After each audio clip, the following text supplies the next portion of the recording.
something that I've noticed within myself is that spending more time at home and not exercising as much, my appetite has kind of changed, which has led to my diet changing for the replacing kind of healthy, nutritious food with convenient and not even satisfying food, more like addictive, kind of high reward, high value supplements like chocolate and biscuits. And I think this combination of things are having a cumulative effect. Couple that with the media and the social media and this engagement with the problem solving part of the brain and the fear and the unknown and all of these factors. And what's happening is there's a real changing of being, of feeling. And I'm curious if this little kind of, this run down kind of body of mine is actually a result of those factors rather than any kind of contagious virus. I'm also curious to find out if I've already had the virus, because I think in early January or late December, myself and my mother got pretty sick, and I don't get sick. I haven't had a flu or a cold for years now, and this was bad. This was, I had got it, and for about 2 or 3 days I felt pretty shit, and then on the 4th day I felt better. So I was like, okay, it's moved through rapidly. By this point my mother was in bed and she was pretty sick, and I went to visit her, came home, and the next day I was sick again. And when we cross-referenced the symptoms of this recent virus to the way we were feeling, it's pretty much identical. So for me it was 2 weeks in total. For her it was 4 weeks. And thinking about now how the coronavirus information has shifted the way I'm acting. So for example,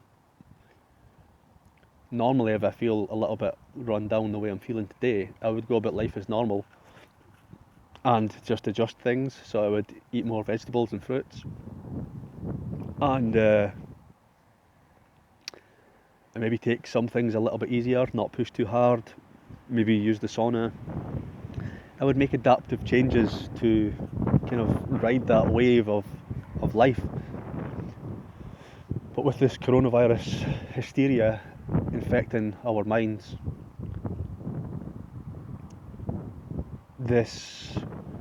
having this little kind of dip in vitality, I feel myself more inclined to take it seriously,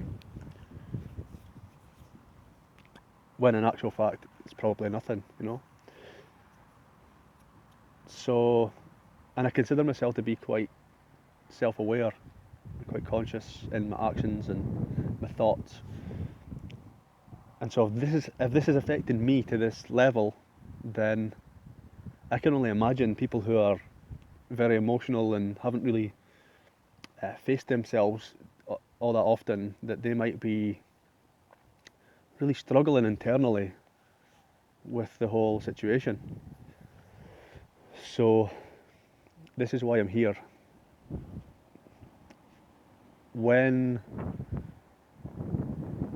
social media is very busy and there's a lot of hysteria going on, and you know, the energy, the house starts to feel a little bit like the walls are closing in, and you've cleaned it so much that even if the virus wanted to be there, it probably couldn't. And you're starting to feel a little bit, you know, stir crazy. What I would suggest, something that I employ regularly, is go for a short walk, find a tree, sit on your ass at the root of the tree and put your back to the tree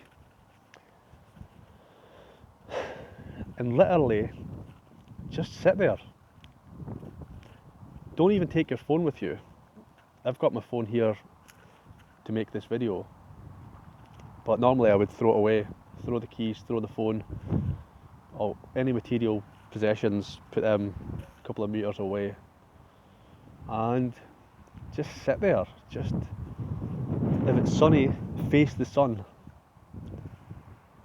If it's dark, sometimes I close my eyes and just sit there. You will notice after 5 or maybe 10 minutes that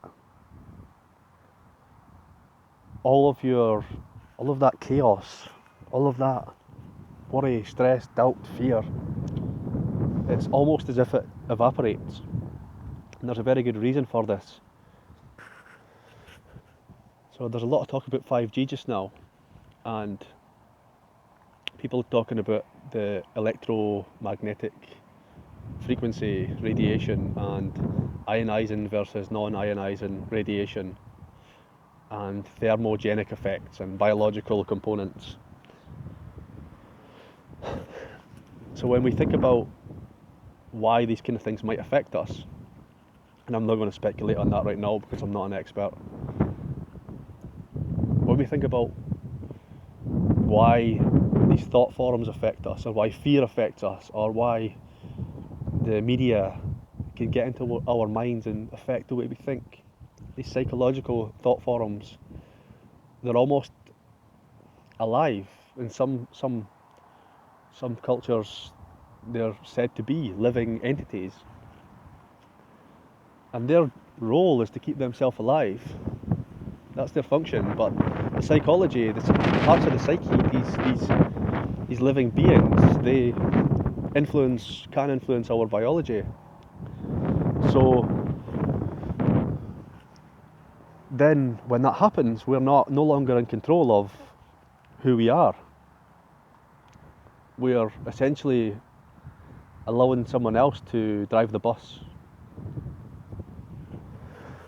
So there are different types of brain waves. There are alpha waves, which is your meditative, relaxed kind of, if you just had a massage or something like that, that'll be alpha waves. And then there's beta waves, which is your problem solving, that busy mind, that Facebook mind, that fucking figuring it all out, logical, fucking emotional reaction, unconscious. That's your beta waves. Then you go down deeper and there's delta waves, which is like deep sleep. And then you could go even deeper than that, which is your theta waves, and that's kind of like a dream state. So the reason that I'm talking about this is because people will be stuck in the beta brainwave state, and if you're in beta wave and then you go to sleep and then you wake up, you're essentially training your body to always be in that kind of beta. But nature has a resonance, it has a frequency. If you ever go to the mountains or to the ocean, into the forest, it feels different, and that's because of the resonance. You can look up something called the Schumann resonance. But essentially what that means is that trees and nature, they hold a kind of knowing for us, a kind of presence, and that presence is the alpha frequency.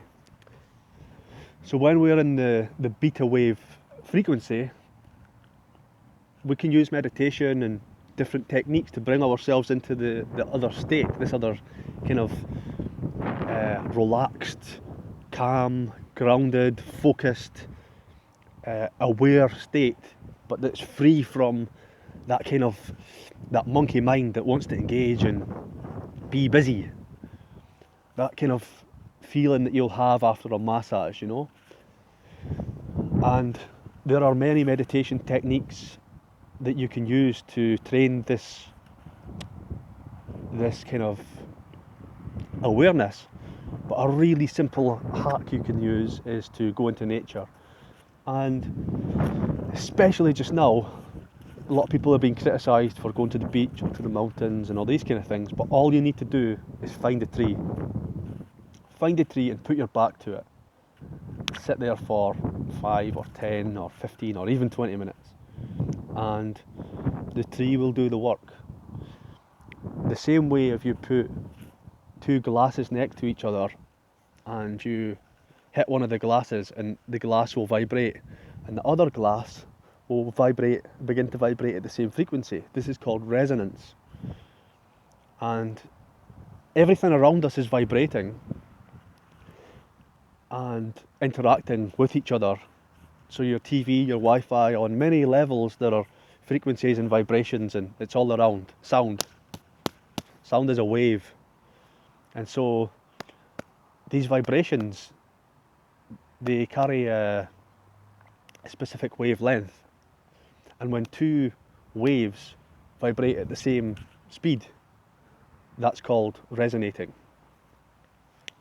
When you use the tree, although you can't hear it or you can't see it, on the very fine, subtle levels, your being starts to vibrate at the same frequency as the tree. And these trees, they've been here for a long time. They've been here through many generations, and they share a deep wisdom. We maybe can't see it, but we can feel it. It's like when you go to your grandparents' house as a kid and you still retain your childlike essence, but when you go to your grandparents' house, something changes inside of you, and there's this deep, nourishing sense of security that exists there, and it feels like home, like a home from home. And it's a space where, for me, I always felt held, and for many people, I'm sure you feel the same. And for me, trees are like great grandfathers. Without them, there's no oxygen, and without them, the functioning of the soil would they hold water in and they exchange nutrients and they communicate, and they're very intelligent, but they're also very slow and smooth. You could say they're meditated or meditative. And when I'm sitting at the tree, I feel meditated, and it's effortless. So give it a try. Next time you head out, find a tree. They're all around. I feel like quite often people are just walking about in life and there are trees everywhere, especially in Scotland. And people are missing these beautiful beings. So get out there, find a tree, one that's attractive to you, whether you feel like the way it looks or the way it moves, the way the leaves are growing. Find something that inspires you. Meet the tree, put your back to it, and come into presence, come into that moment, this moment, be there with the tree. Allow that interface to take place. Feel the resonance.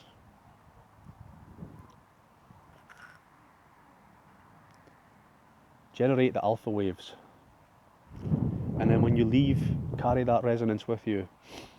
And anyone in your vicinity will start to resonate with those alpha waves too. This is the beginning of the healing of the people, of the sickness.